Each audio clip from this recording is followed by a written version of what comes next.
こんにちは。100円ショップで揃う材料で作れるクラフトのアイデアを紹介しているケロです。学生さんは夏休み。今年の夏、どこかへお出かけする予定はありますか？海へ行ったり、キャンプへ行ったり、遠くへ旅行に行ったりしますか？ケロが子供の頃、両親は旅行によく連れて行ってくれました。小さな軽自動車で家族4人。福岡県から親戚のいる福井県まで。父と母が運転を交代しながらひたすら走って遊びに出かけたのを覚えています。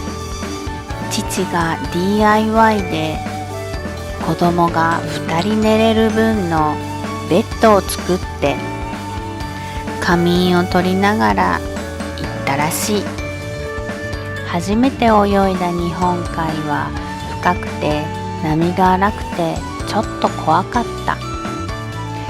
福岡に戻る日にいつも家でしてるみたいにパンツ一丁になって水浴びしてたらめっちゃ怒られた。もう着替えのパンツはないとよって。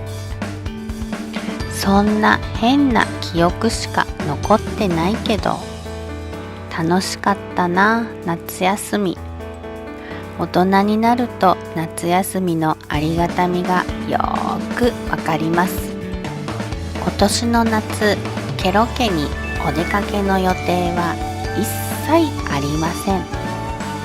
汗だくになりながら働いて、休日は一歩も外に出ない。どこにも行かなくていい。おうち最高。そんな夏の過ごし方、おすすめですよ。